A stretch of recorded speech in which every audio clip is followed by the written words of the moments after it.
Big news today with Kyle Larson and Brad Sweet announcing a new sprint car series coming in 2023. We've got details for you on that today. Plus, we'll talk Brad Doty Classic, a health update for Scott Bloomquist, and more. Roll that intro.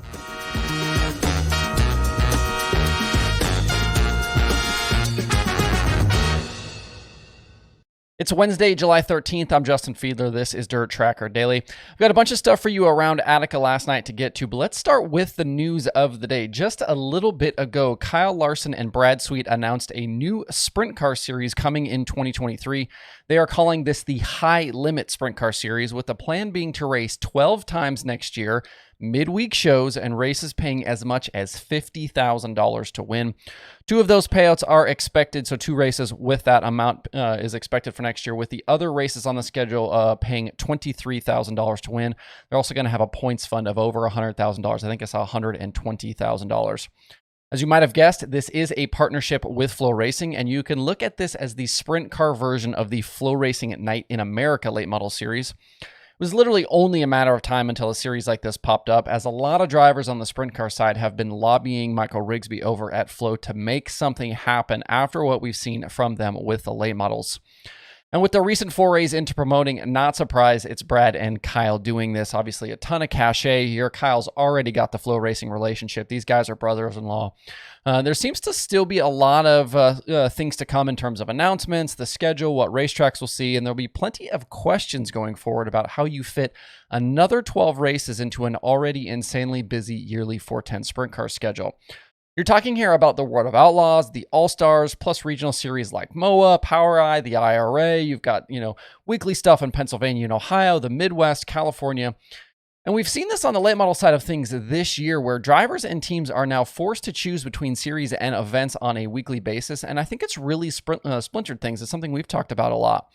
And the problem for sprint car racing is there are way more super late models in this country than there are 410 sprint cars. So, will we start to see diminished car counts for some of these races? I think that's certainly possible, and I think only time will tell here. You're also going to have the issue of World Racing Group and the restrictions placed on the full-time outlaw drivers. Brad Sweet could very well be a co-promoter of this deal and yet not be allowed to race in the events if he remains an outlaw regular.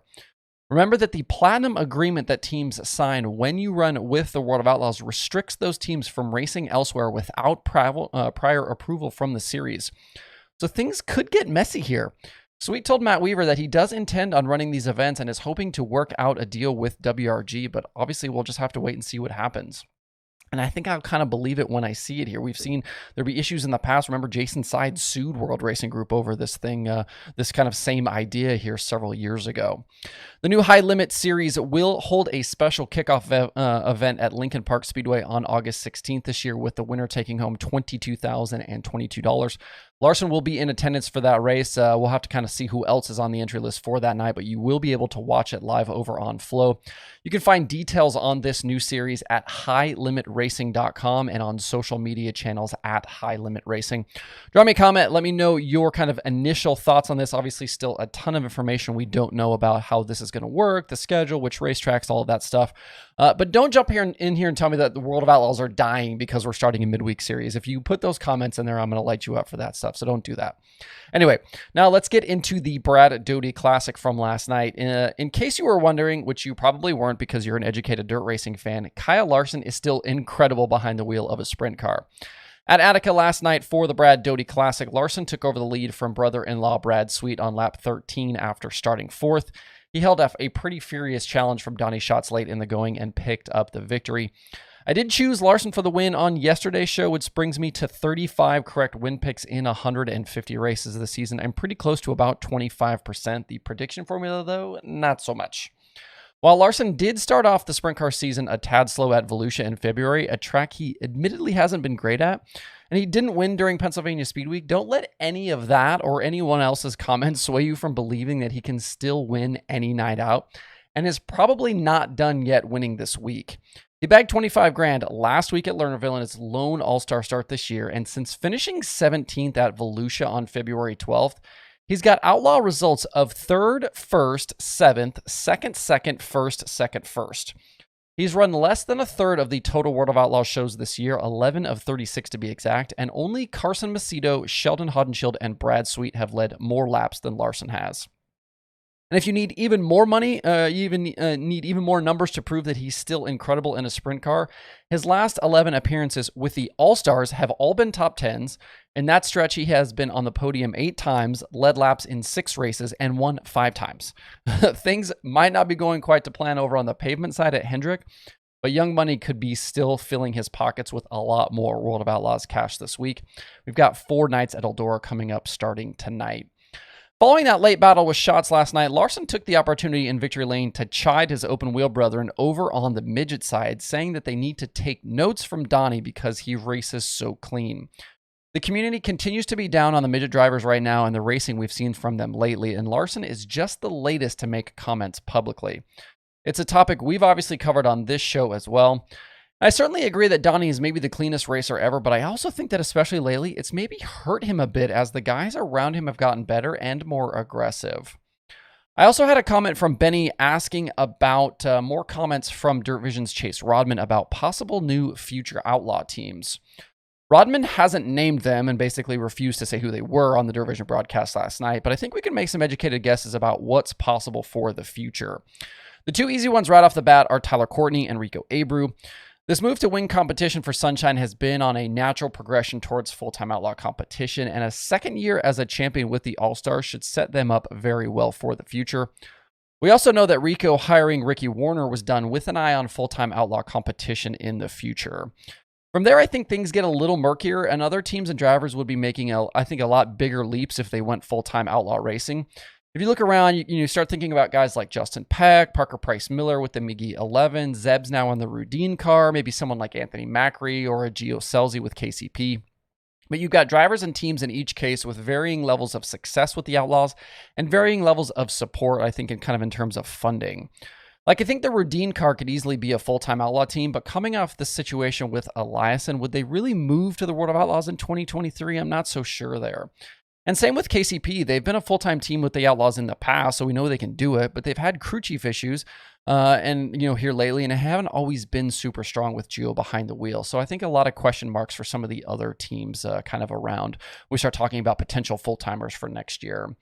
Jumping back to last night, though, was a nice primer for the rest of the week at Eldora. Larson, Schatz, Sweet were your podium, and the KKR 49 team did extend that points lead just a little bit. 94 separates the top 5 right now, with Sheldon Haudenschild 56 out in second, and Macedo and Gravel tied for third at 64 back. For the Joker's Wild tonight, there are a number of drivers to keep an eye on. Schuhart, Macedo, Larson, Courtney, Sheldon, and Brent Marks all bagged feature wins at Eldora last year, and I think all would be good choices for tonight. The DirtTracker.com analytics prediction formula is going Schatz again, and I'm going to go Larson again. I'm going to go with the hot hand here. The formula likes Schatz's past success there in Rosberg, which is why it's choosing him. The show tonight will be live over on Dirt Vision. And speaking of the analytics section, I made a quick update last night for some laps led stuff. When you look at an individual driver page now in the feature results module, if you're looking at the screen right now on the right side, races marked with a triangle are ones in which that driver led laps. Just a nice little easy visualization there so you can see which races drivers led laps in. I've also added a new stat to those pages. It's races with laps led, available for all the races and the individual years. That is a premium stat available with a Dirt Tracker Plus subscription. Before we move on to other racing from last night, a quick note about the MVTV Plus and FloRacing deal. Streams were supposed to be simulcast on both platforms through July 27th, but that changed very abruptly yesterday with the announcement that yesterday was the last day for that deal. So now going forward, all MVTV Plus content is only available on FloRacing. Existing MVTV Plus subscribers will be refunded whatever is left on their current deal. If that includes you, make sure you check your email there for more details.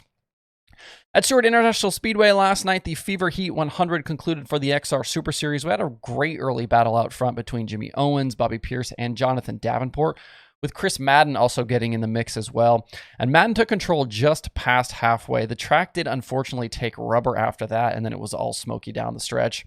He bagged his 5th XR win of 2022, and another $20,000 was added to his winnings for the year. Pierce and Davenport completed the night's podium. It's a shame the surface went rubber down because the racing early on in the feature was really good. The XR Super Series is back August 8th and 9th at Gondik Law for 2 more 20,000 to win races.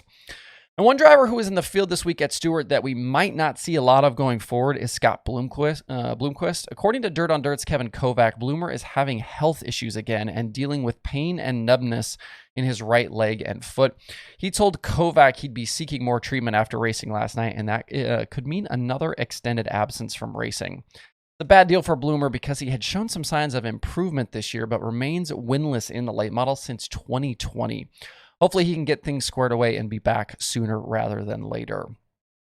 The USAC Midgets opened Mid-America Midget Week last night at Red Dirt Raceway, and it was Ryan Timms who went to victory lane driving for Keith Coons. It was Tim's second career series win, but this was the first time he did so in a KKM ride. He went up Placerville late in 2021 driving in a Chad Boat-owned entry. Most of the feature saw the competitors right around the bottom, and Timms was able to slip by early leader Thomas Meserol on lap 13, and he led the rest of the way. Justin Grant finished second with T-Mez in third. Points leader Buddy Kofoid hard charged from 18th to 5th. The series moves to Solomon Valley tonight. The prediction formula likes Kofoid. I'm going to go Grant here.